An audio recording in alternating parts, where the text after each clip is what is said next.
So with that, we are all set, ready to start. Thank you all for your patience.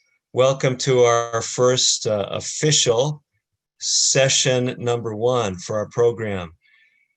And those of you that joined us for the introductory program, it was great having you as well. But this is really the official launch. So thank you for each one who are joining. What we're going to do is we're going to move to our PowerPoint presentation here at this time. And we will use that as we walk through things together. I'm going to go ahead and share my screen with each of you so that you can see exactly what I'm looking at. And we will do that right now. Okay, here's what we want. Great. Okay, so welcome to Optimize Your Health Outlook session number 1. We've got a great team. Let me just give some credit to those who are helping us. So Ronnie Sarno is our IT person, and Victor DeRose, my son, is working behind the scenes. I will not be monitoring chats, so if there's a problem with the feed or anything, put that through the chat. We're trying to integrate it so that the YouTube chats and the Zoom chats come together, but the service we're using is giving us some trouble this evening. So if you want to reach out, send a chat through the Zoom portal, let us know, and Victor can draw my attention to it. Victor, just so you know, I cannot see the chats. You'll need to just voice over and let me know if there's some issues that we're dealing with. So just giving you the background. So tonight in our first 20 minutes, we'll be talking about optimizing your health outlook. And the reason why I called it optimizing your health outlook and not optimizing your health is because I can't promise you in 20 minutes per week we could optimize your health. It may take a little bit more work than that, but we can definitely optimize your outlook and give you some tools, some things that you can do to improve your health. And that's what our focus will be on. So we're actually, not to confuse any of you that joined us for our introductory session, we're calling this officially session number 1. Our introductory session 2 weeks ago was an introductory session. And we'll see if the speaker can get all his words out cleanly tonight or not. So the key messages for our series, we're talking about something called hemorheology. I call it the Methuselah Factor. It's extremely important, and it can be improved with simple, inexpensive strategies. That's what our health focus is on, how we can improve blood fluidity.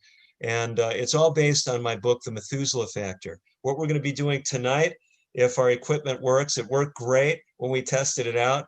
We're going to be showing you for the first time, anyone has seen the first in a series of 31 videos that are based on my book, The Methuselah Factor.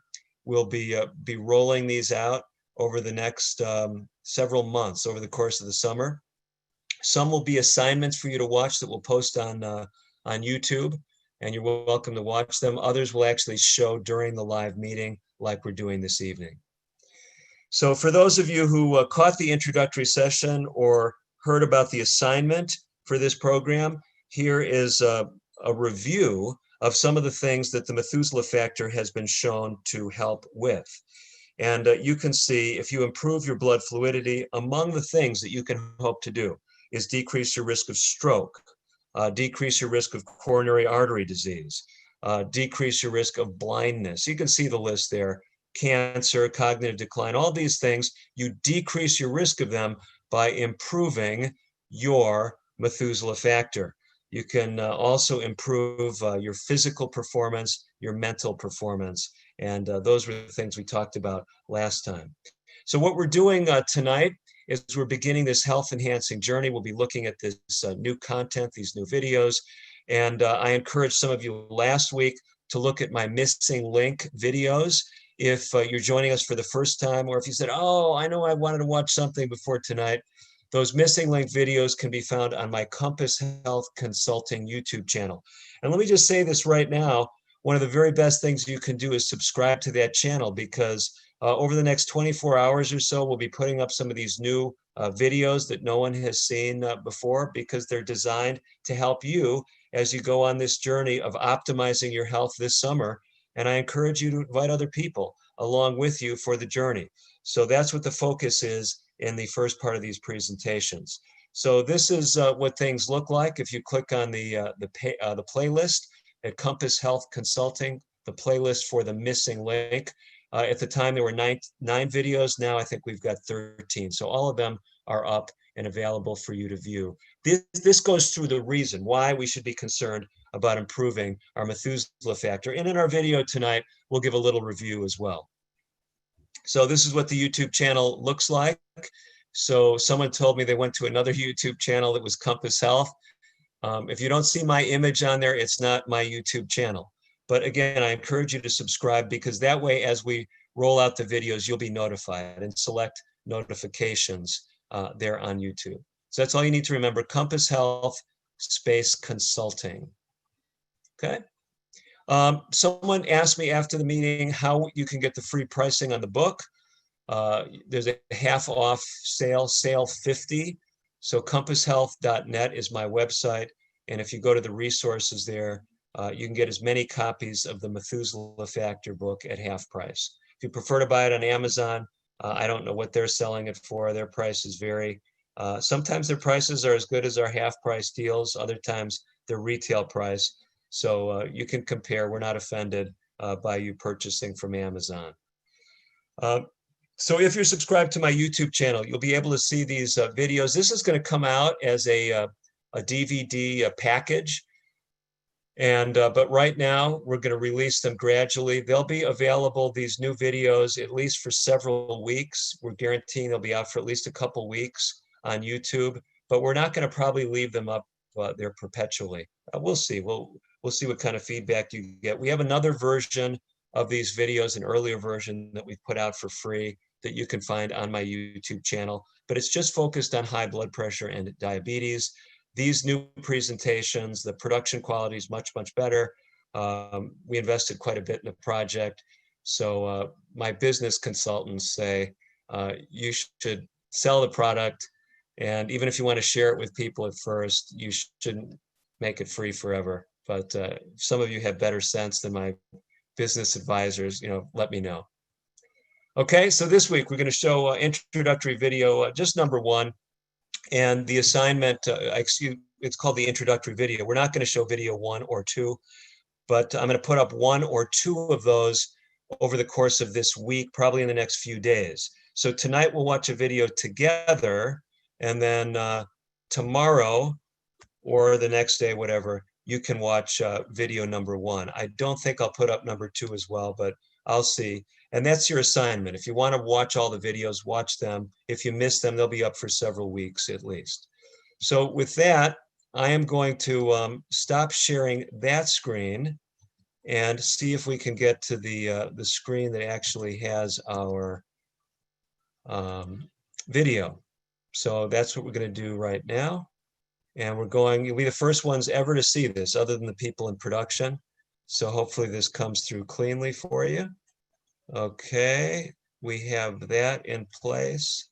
Let's see now if we can share it for you. Okay.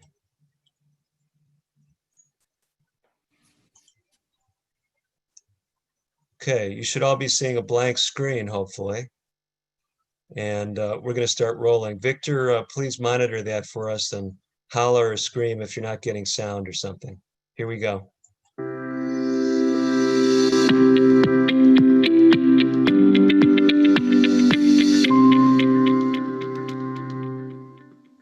Welcome to the Methuselah Factor, 30 Days to Better Health. Today we're doing what we call a program overview. We're going to give you some of the reasons why you want to stick with this journey, the decision that you've made, and also just kind of remind you of why you're here in the first place. It's likely you're here today because you read the book, The Methuselah Factor, or at least heard about it. And if you're like most people, the connections between the Methuselah Factor, which is my synonym for blood fluidity, and disease, this really connected with you. I'm turning in the book to figure 1 just to recap what a lot of folks have told me is really impressive to them as they learn about improving their blood fluidity. Medical science has shown that if you can get your blood fluidity to be better, you decrease your risk of things like heart attack and stroke. But it's not just killer vascular diseases like those that we're talking about. You also decrease your risk of losing your vision as you get older. You improve your ability to think clearly. You decrease your risk of dementia. And then you decrease your risk of other diseases like high blood pressure, diabetes, and even cancer. What really gets exciting is if you're having trouble losing weight, the Methuselah Factor, improving your blood fluidity, can help you in that regard as well. And beyond that, if you're an athlete, you already feel like you're doing great. Or maybe you're not an athlete, but feel you don't have any particular health concerns. If you can improve your Methuselah Factor, the evidence indicates you can improve your physical performance as well. So the subtitle of the book, Learn How to Live Sharper, Leaner, Longer, and Better in 30 Days or Less, is really not hype. That's medical science.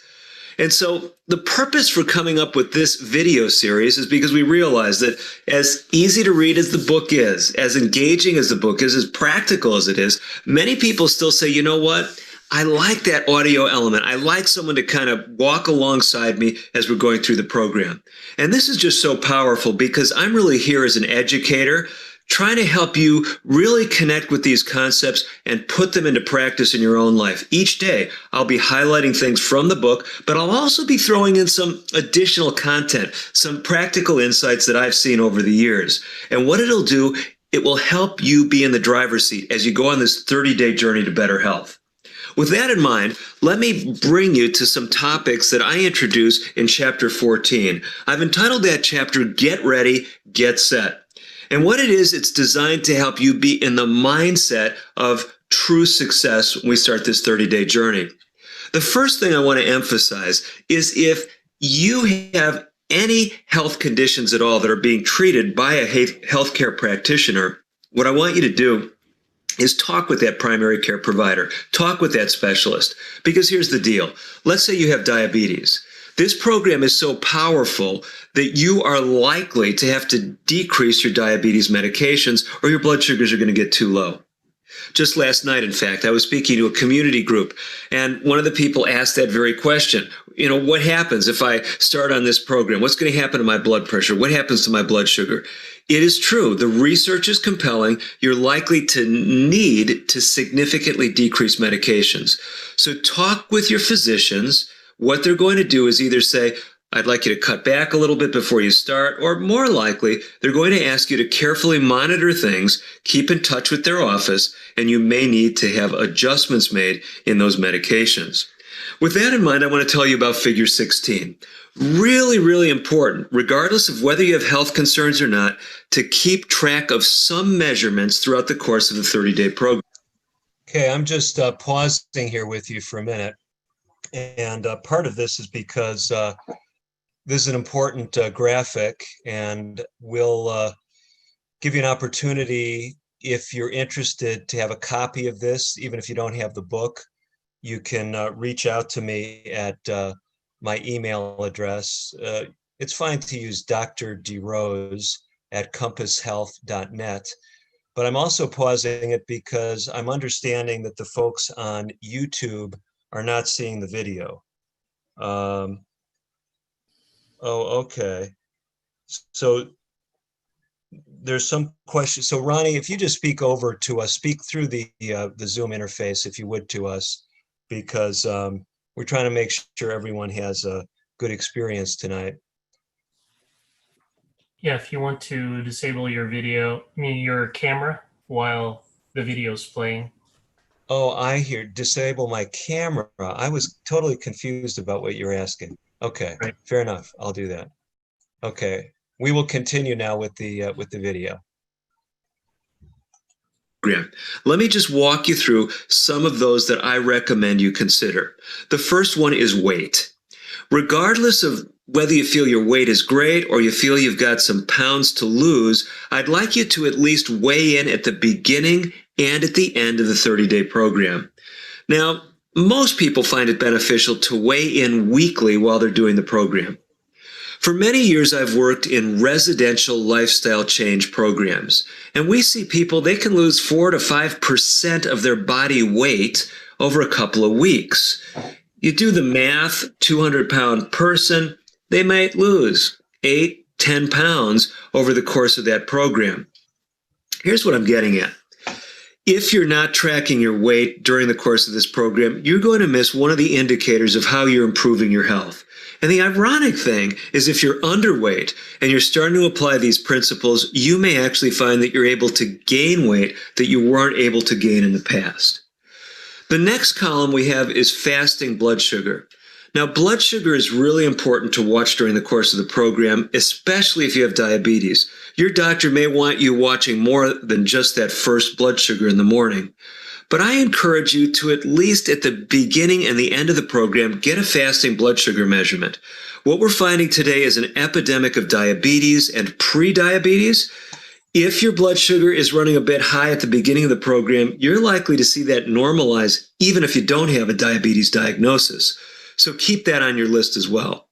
The next column mentions hemoglobin A1C. That is an average blood sugar indicator. Now you say, well, if I'm measuring my fasting blood sugar, why do I need this other measurement? And for those of you that are really in the know, you might say, hemoglobin A1C, isn't that a 3-month average? Why would I measure that just 1 month apart? Well, it's true. This marker of blood sugar connected with your blood cells. The blood cells, you see, live about 3 months. So blood sugar connected with the blood cells, we call it glycated hemoglobin. So this measure does look at about a 3-month average, but it's skewed. It's heavily weighted toward the last month or two. So you will see changes over the course of a month as you improve your lifestyle with the Methuselah Factor program. So I really recommend check it at the beginning and the end of the program. Talk with a doctor. Get the test done.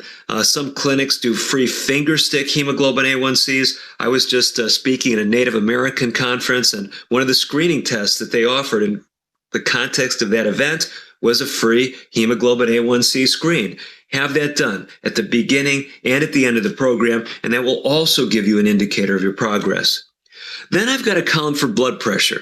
Now, if you've got high blood pressure and you are on medications, it's likely that your doctor will be wanting you to check that blood pressure frequently throughout the program, maybe several times a day. And the reason why is, like I said, you may need to make changes in your blood pressure medications.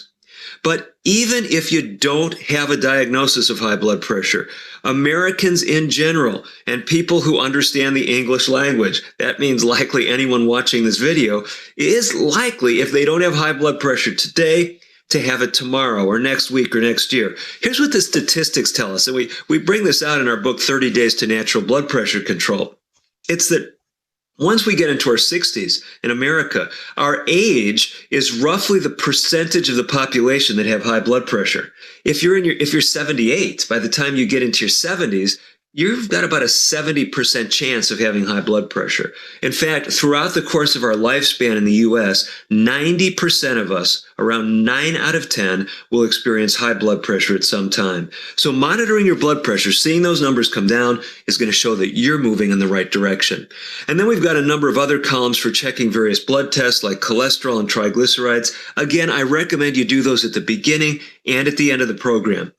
You say, why is all this so important? It's so important to give you some reinforcement at the end of the 30-day program that what you've done has been powerful. Not only are you going to be feeling better likely, not only will you notice improvements in physical performance, but you're going to see a number of your numbers moving in the right direction. One other thing I want to mention to you. Figure 15 in the book gives you an overview for where we're going in each of the next 30 days.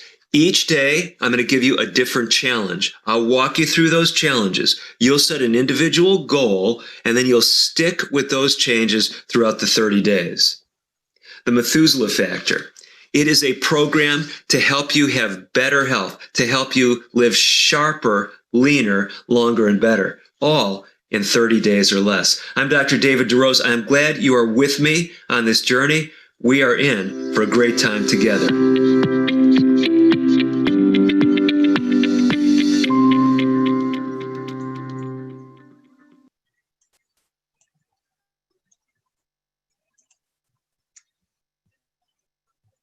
Okay, so that's the first of the videos, and it's going to be what we're going to be using to walk you through an actual virtual lifestyle program.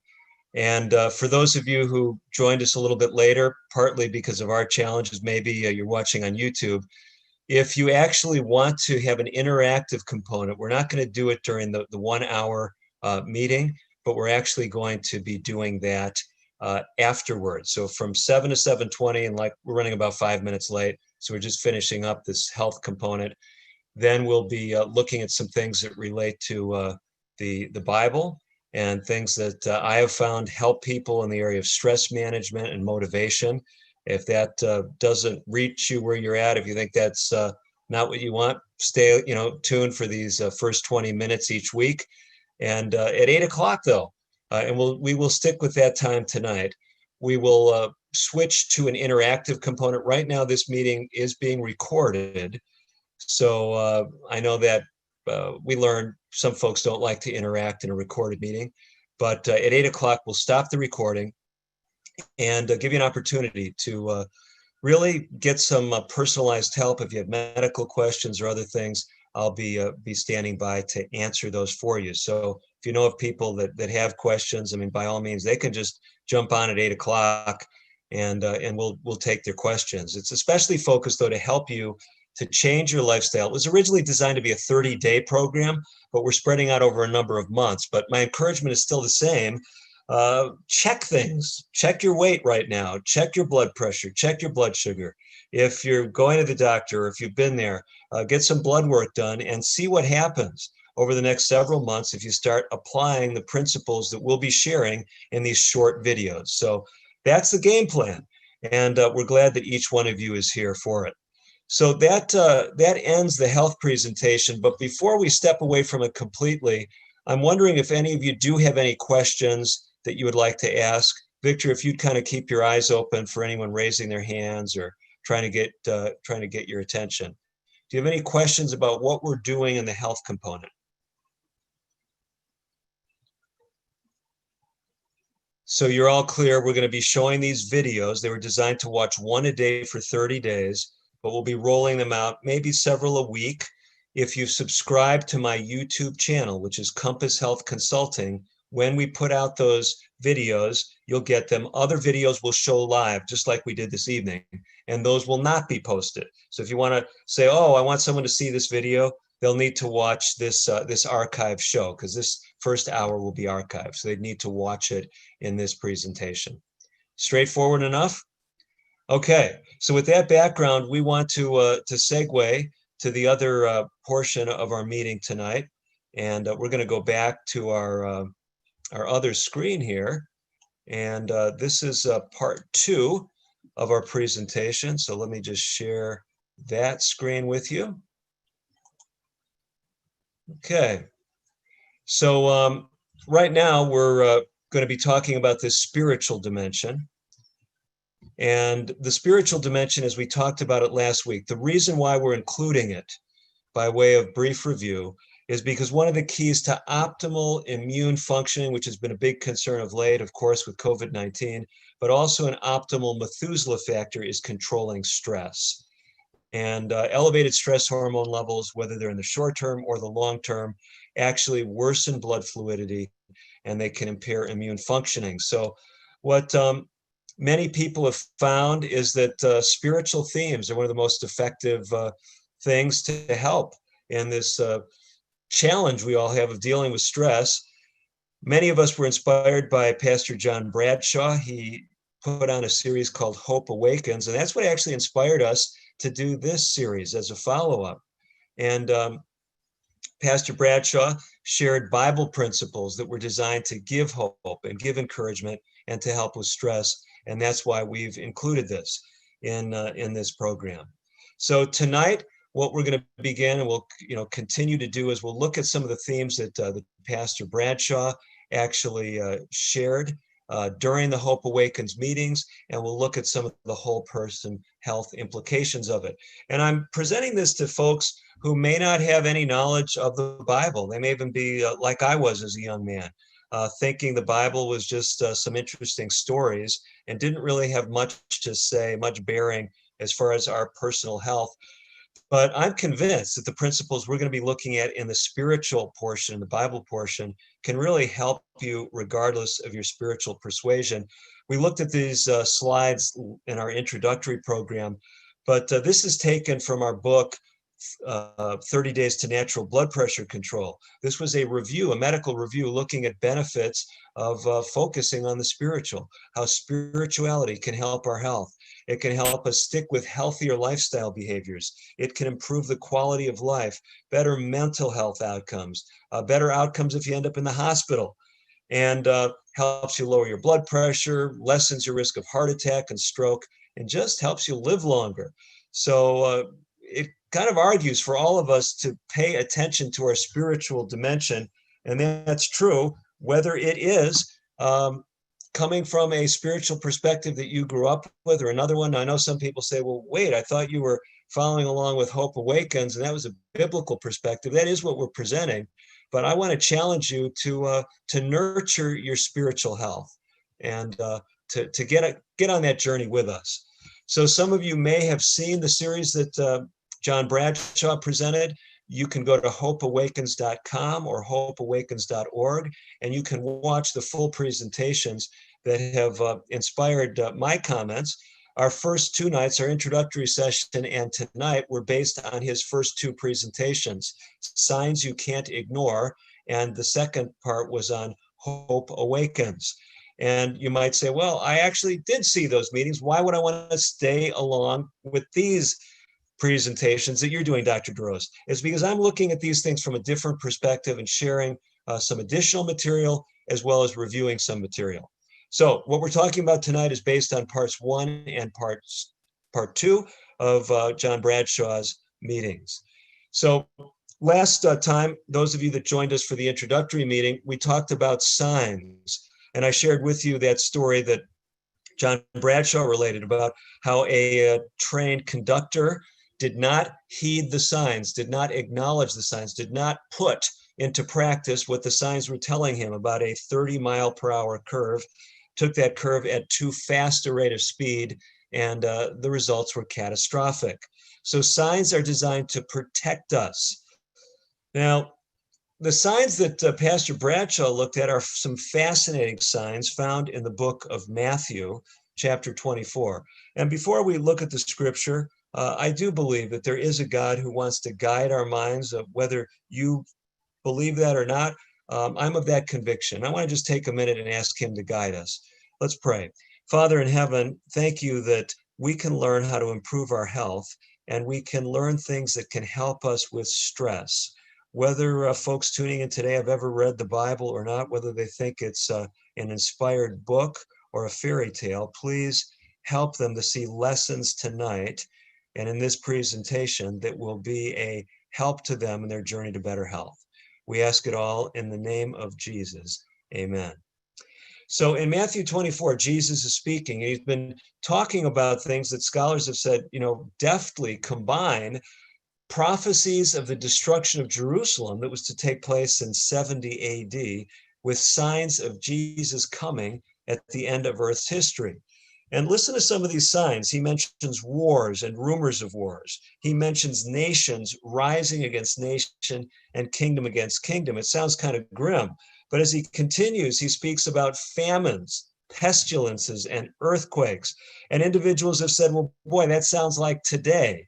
And if you listen to Pastor Bradshaw's first presentation, he goes through a lot of the things that have been happening in the world. You say, well, I don't need anyone to go through it. I've heard about those locusts in Africa and how the projections for severe famine throughout the world. We're all living in a world that has been changed by COVID-19. You don't need to tell us about pestilences, earthquakes, and natural disasters. This sounds like the news, many people say. Well, here's the interesting thing. Many scholars of the Bible do believe that we're living in what the Bible calls the time of the end. Other folks say, hey, we've seen stuff like this for years. And people say Jesus is going to come. It never happened. That's one thing you can be sure of. That's what the skeptics say. Well, think about it this way. Anyone who has prophesied of my death to this point has been proven false. Are you aware of that? You say, I know they're good with computer animation, but we thought you were really here today, doing this live show. It's true. Does this then mean that I will never die? Because every prophecy of my death, the end of my life, has not come true to this point. We can be confident that I will never die. You say, well, that's ridiculous. Well, that's the same concept of taking the assurance that this earth, nothing catastrophic could ever happen, because nothing has happened that was that catastrophic up to this point, at least in recorded history. So I don't think this is a compelling argument, at least from a rational standpoint.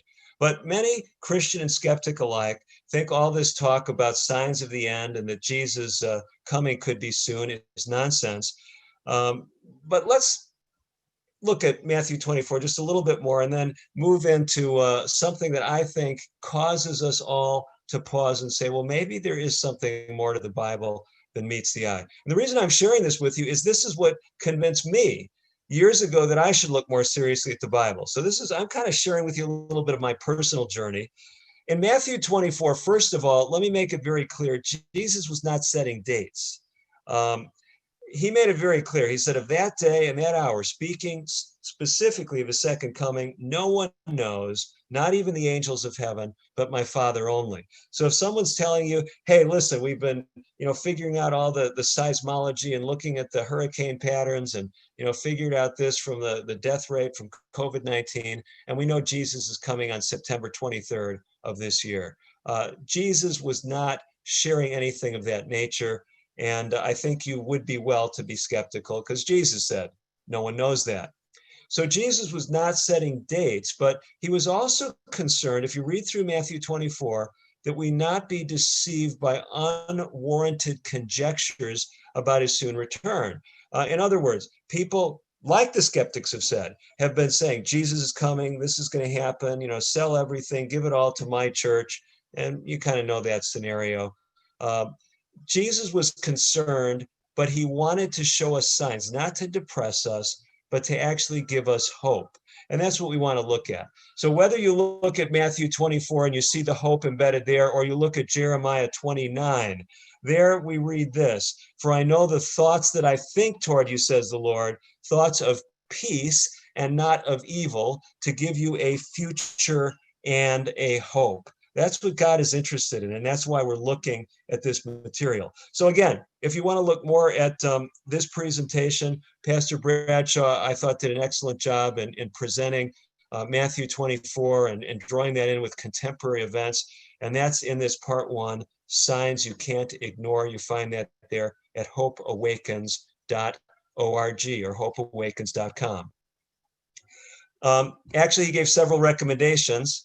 And he recommended people actually read the Bible for themselves. And actually, if you do that, he made a case, and I think it's compelling, you're much less likely to be deceived. A lot of what people have criticized in organized religion, I think, is just people being deceived by charismatic leaders. It's not really a Bible-based religion at all. So signs provide all kinds of reliable evidence in life. Road signs provide reliable evidence. But we mentioned that in antiquity, I mentioned this in our first presentation, our introductory presentation, that antiquity enemies would often change road signs. People would be walking or riding horses between villages. They would change the signs and have it pointing maybe to a direction where they were waiting to ambush some unsuspecting traveler. So how do we know when the Bible speaks of signs if they're really true or if they're false, if we're understanding them correctly, if we're misunderstanding them? Well, we started to speak last week that the Bible's stories are set in a scientifically defensible framework. And those of you that joined us, remember that we actually looked at medical science and shone a light on Daniel chapter 1, the first chapter of the book of Daniel. Daniel chapter 1 actually is highlighted in the medical literature of today as being the first clinical trial ever in the history of mankind. In Daniel chapter 1, remember, we read how Daniel and his friends asked for a 10-day test. They didn't want to eat the king's rich food or drink his wine. They said, give us 10 days of, we would say today, a vegetarian diet, just a vegetable diet. and see what happens. And we found the results as they were recorded in Daniel chapter 1, verses 15 and 16. When they were evaluated after those 10 days, they found that Daniel and his friends were what? Healthier and stronger in appearance than all those who'd been eating the royal food. And so they won the ability to keep eating that food throughout their 3-year training. We looked in our introductory meeting about how 10 days is enough time to show a difference. I showed you data from programs that I've worked with over the years, how in 10 days you can make a dramatic change in your health. And if you didn't catch that introductory session, you'd like to see some of the medical research evidence that we shared, you can go to Compass Health Consulting YouTube's page and look there at our introductory session for that series. So this is what it looks like. This is the thumbnail for it. And you see we got that in during our introductory meeting, the 1-hour meeting. It's called the introduction appropriately. This is called session number 1. So optimize your health outlook. If you want more material on that topic of Daniel 1, we looked at it in detail. Tonight, though, we want to look at the scriptural narratives being set in a historically defensible context. So not only does the Bible really, if you look at it, it gives insights that you would say, this doesn't seem to just come from a human source. And I'm telling you this as someone who described myself early in life as an agnostic. I started looking at this, I said, this isn't just the best wisdom of, 1000 BC or 600 BC in Daniel's case. There's something more here to it. But now we want to look at the historically defensible context of the Bible. Pastor Bradshaw looked at this in his second presentation. He talked about amazing prophecies, pinpointing the place, the time of Jesus' birth. We're not going to look at those tonight. But what we are going to look at is we are going to look at a series of messages that come from Daniel chapter 2, okay? Daniel chapter 2. So we looked at Daniel 1 last week, and this is also material that Pastor Bradshaw actually shared as well. But I want to show you this because I really find this one of the things that I found most convincing as a young man looking at the claims of the Bible. So we're going to do that now. This is, again, based on night number 2 of the Hope Awakens series.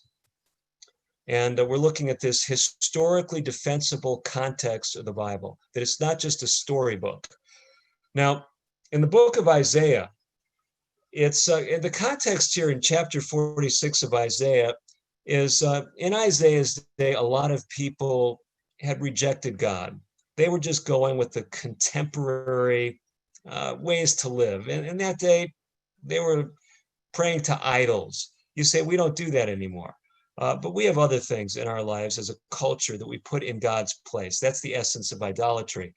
And so Isaiah was saying, hey, you're trusting in all these other things beside God. Here's a challenge. Isaiah 46, verse 9. Remember the former things of old, for I am God and there is no other. I am God, there is none like me, declaring the end from the beginning and from ancient times things that are not yet done.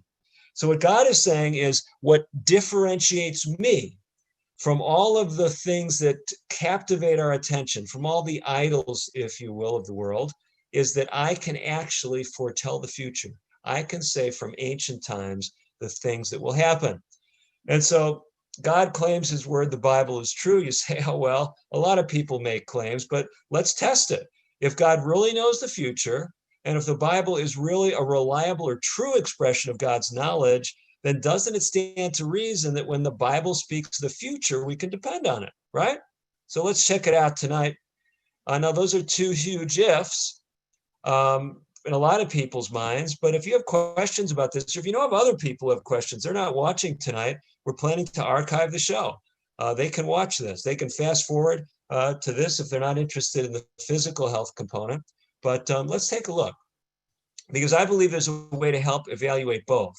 Look at places in the Bible where God claims to reveal the future and to see if they're accurate. So let's go ahead and do that. That's really looking at God's knowledge and the Bible's reliability. So we're going to do that in the book of Daniel.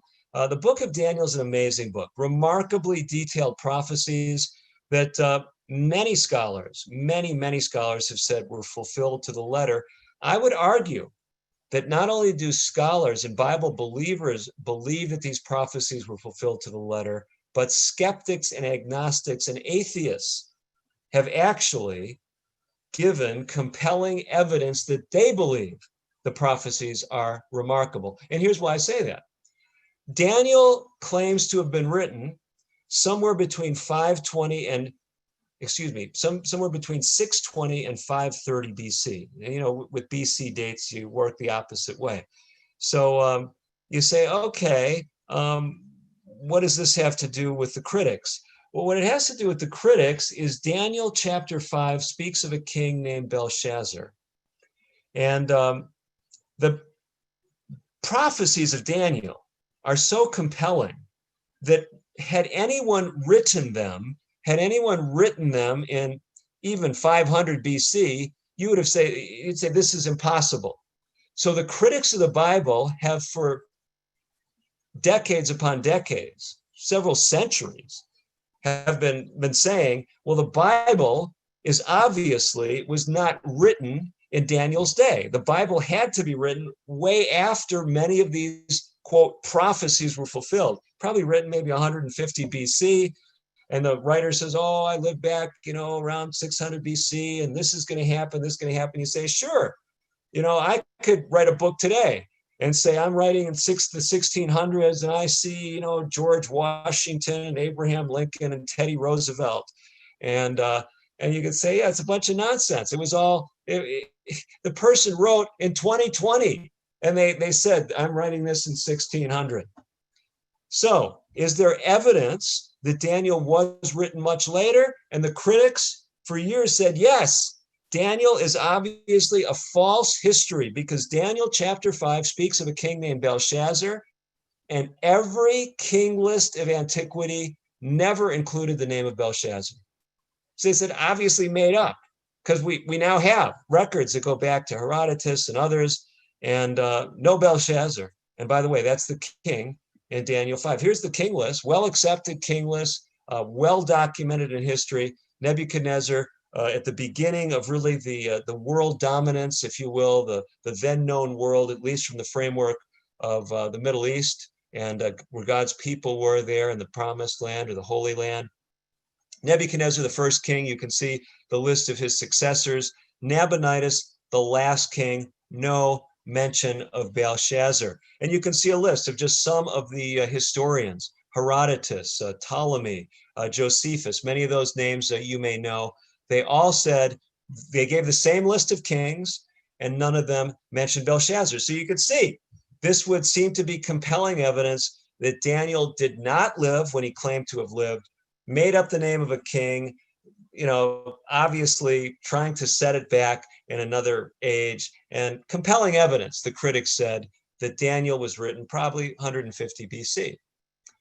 But then there was a problem that developed. And that is that archaeologists actually uncovered this artifact. I've actually seen this artifact in the British Museum. Now, this was not all that recent a history, but the British archaeologist J.G. Taylor found this clay cylinder. It was made by the final king of Babylon, King Nabonidus, and it described his dedication and his commitment to this so-called god Sin at Ur of the Chaldees. Here's what it says on that cylinder. May it be that I, Nabonidus, king of Babylon, never fail you, and may my firstborn Belshazzar worship you with all his heart. And so here, evidence of a son, by the way, his firstborn son, the royal heir to Nabonidus, was Belshazzar. Has found other evidence, and here's what Nabonidus wrote in other archaeological findings. I entrusted the army to my oldest son, my firstborn, the troops in the country he ordered under his command. He let everything go, entrusted the kingship to him, and himself he started out for a long journey.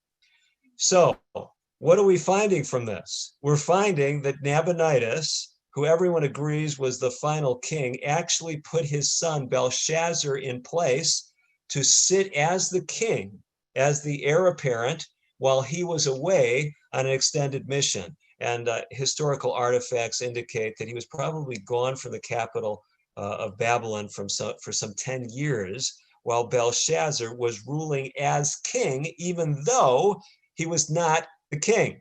So this is why he didn't show up in the king lists. But this is why someone living at the time would have called him by the title that he assumed, and that was king. So think about this. The evidence for the existence of a king who was forgotten almost immediately upon his death actually provides implicit evidence that the book of Daniel was written when the Bible claims it was. Did you see how this connects? So read Daniel 5. When Belshazzar's sitting on the throne is when Babylon falls. It's conquered by the Medo-Persian Empire. And so what's going on here is basically Belshazzar as king is lost from history. So what the critics said was evidence that Daniel wasn't historical is now the most compelling data that Daniel had to live when he said he lived. So you say, well, what then was so stunning about the prophecy that the skeptics would have said for years that obviously Daniel had to be written years after the fact because no one could have known this kind of detail unless it was written afterward. Now remember, we already looked, God said that I know the future in advance. Test me. And I believe in the book of Daniel, God is giving evidence that he could be trusted, that the Bible is actually a trustworthy book. And it comes from not a human source, but a divine source. Let's look at Daniel 2 fairly quickly, for we don't have much time, but I want to look at this quickly with you. Now, in the second year of Nebuchadnezzar's reign, Nebuchadnezzar had dreams, and his spirit was so troubled that his sleep left him.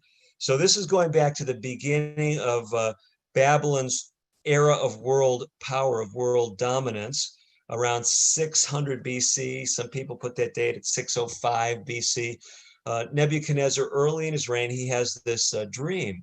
And as you read through Daniel 2, I'm not going to read through every verse here that we'll be projecting, but the king wakes up, he's troubled by the dream, and it appears that the plainest reading is that he can't even remember the dream. You could also say, well, maybe he actually remembered the dream, but just didn't want to say, but he wants the interpretation, and he calls on his wise men to give him the interpretation. He says, I've had a dream. My spirit is anxious to either know the dream. I mean, I don't even remember what it was. I've forgotten it. Or I at least want to know the understanding or the meaning, understand the significance of the dream. Either way, he does not tell the wise men of his day what the dream was, whether he can do it or not. Some people have debated, but that's not the scenario that's important. The scenario is important is that the wise men have no knowledge of the dream, and he's asking for the interpretation. They're saying, hey, this is not possible, okay? Nebuchadnezzar starts getting angry. He knows, obviously, that this dream is of great import, and these wise men who have been telling him all about the future with great confidence, now when he has this momentous dream, can tell him nothing. And he promises them great riches if they can give him the dream, but he promises something worse if they can't, and that is the death penalty. So all these astrologers, these sorcerers, these magicians are unable to use their skills, their wisdom, their divining powers, whatever they were trusting in, to give him an answer. And they say, just tell us the dream, king, and we give you an interpretation. But Nebuchadnezzar says, I know for certain that you're just trying to gain time because you see the decision from me is firm. And he basically says, hey, if you can't tell me the dream, you're basically a bunch of liars. You've been deceiving me all along. And if you can't tell me the dream, there is going to be consequences. They say, hey, the only one that could do this, the only one that could do it, no, nobody on this earth could do it. The only one who could do it is someone who's a god, someone who's not dwelling with flesh. This is not humanly possible. And the king got really angry, gave the command to destroy all the wise men of Babylon. Well, at this time, Daniel and his three friends were among those wise men. And so the death decree is reaching them as well. As you read through that story in Daniel 2, Daniel appeals for time to interpret the dream. And if you remember Daniel 1, Daniel had won the confidence of Nebuchadnezzar.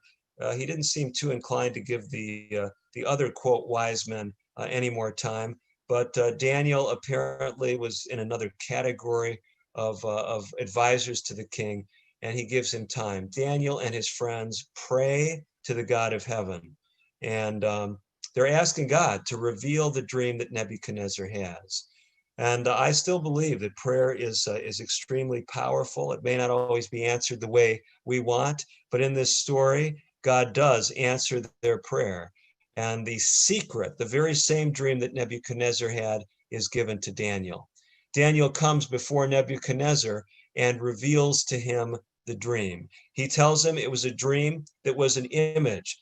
The head was of fine gold, the chest and arms of silver, the belly and thighs of bronze, the legs of iron, and the feet partly of iron and partly of clay. Then there was a large stone cut out without human hands that struck the image on its feet, broke all of those elements into pieces. Everything is blown away with dust, and that stone becomes a mountain and fills the whole earth. So after giving him the dream, relating it to Nebuchadnezzar, I can imagine Nebuchadnezzar saying, yes, I mean, that's what I dreamed. You know it. You nailed it. That's exactly right. And then Daniel explains what it means. The head of gold represents Nebuchadnezzar and his kingdom, the Babylonian Empire. It is the dominant world power in the day. It's ruling over everything that could be seen from the vantage point of Daniel and those living. That was the head of gold, Babylon.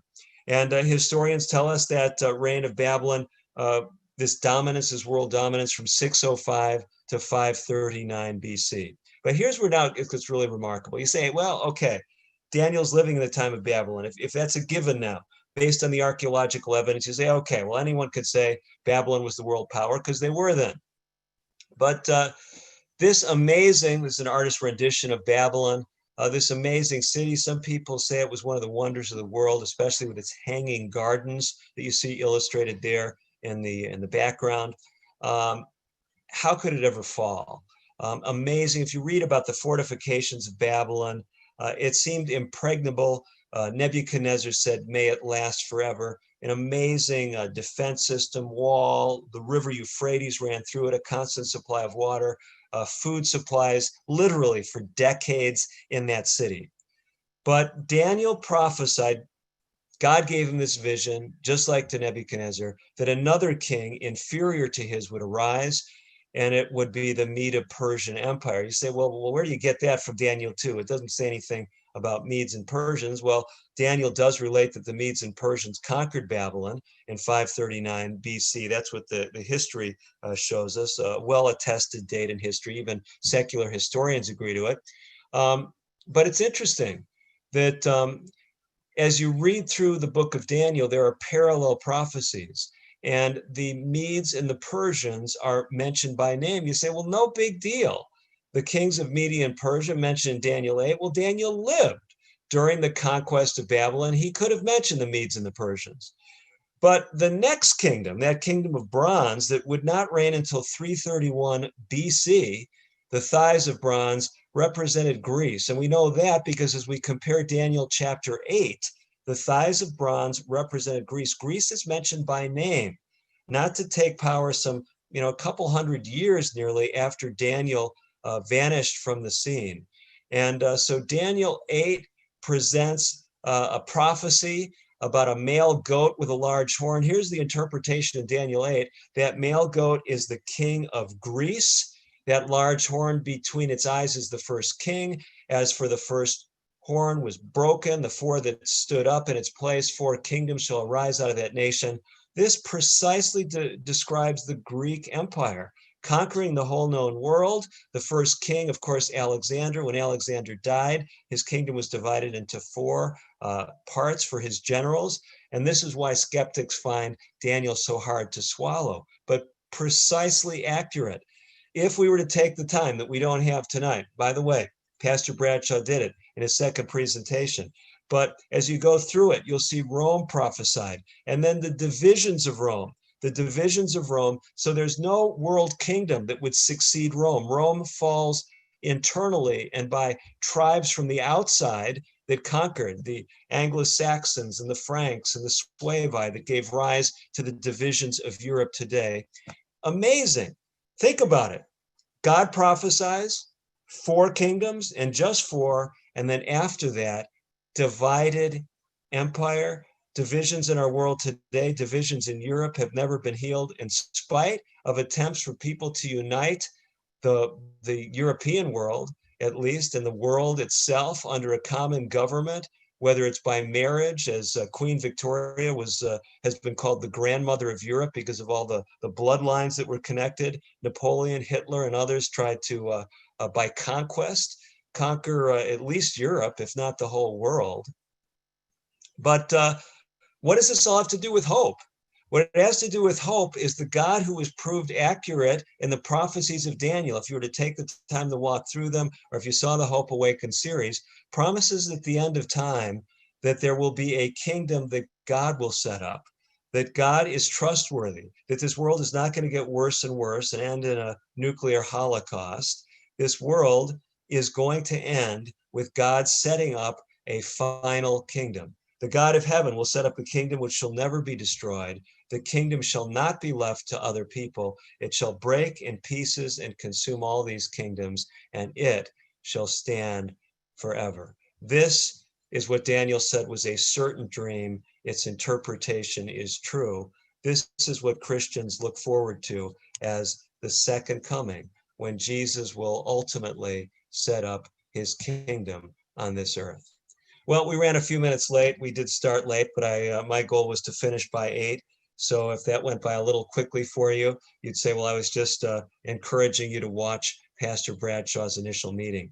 So with that, we're going to wind up our presentation for tonight. I'm going to stay by for the last half hour for interaction about the medical part or about the physical part, physical health, emotional health, but also the spiritual dimension. We're going to stay by for questions and interaction. So with that, we are going to, don't stop the recording just yet, Victor. We will do that in about 10 seconds. I want to remind you, we will be meeting again next week, June 16th. That's also a Tuesday. From 7 to 8, remember, from 7 to 7:20, we'll be releasing some new health videos that you'll get to view for the first time. At least one will show that evening. And then if you're a subscriber to my YouTube channel, Compass Health Consulting, you'll get notifications when we release these videos. I'm planning to release another video or 2 this week. And they're designed so if you watch those videos and do the things, we'll be on a health journey together. And that's what I want to help you on this last half hour. Okay, so that is the end of our presentation for tonight.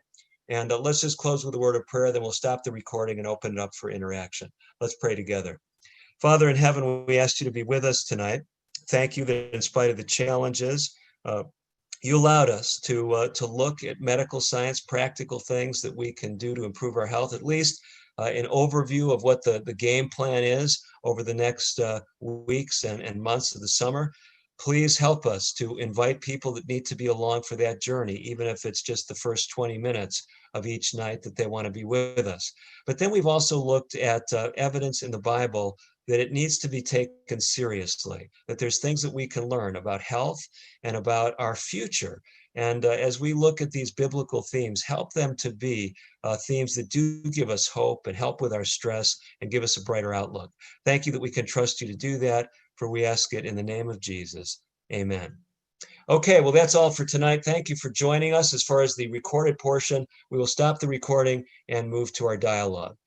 So the recording is over. So those of you that didn't want to be seen and didn't want to hear your comments echoed to the group, now's your opportunity to share. What did you think of what happened tonight? If there were problems, we want to hear about that because we want to continue to improve every week. Hey, Pastor. Yes, Ronnie? Do you want to stop the live stream too or not? No, leave the live stream because folks can watch. Oh, if we don't stop the live stream, then that will be recorded, right? Correct. Okay, yeah, so we will need to do that. So if you do want to be around for the interactive part, you'll have to do that on Zoom. So let me give you the instructions about that. If you go to compasshealth.net, so put that in your browser, www.compasshealth.net/2020 journey. 2020 journey. So compasshealth.net/2020 journey. That will give you the information where you can come on through Zoom. So you can come on through a phone connection, through an internet connection, but we're going to stop the stream so it's not recorded on any of the platforms. So Ronnie, I'll be to do that. I've got to reopen up YouTube. Is that correct, or I just can stop it from here? I'll just stop it from here, and then you can stop it on YouTube later. Oh, okay. Yep.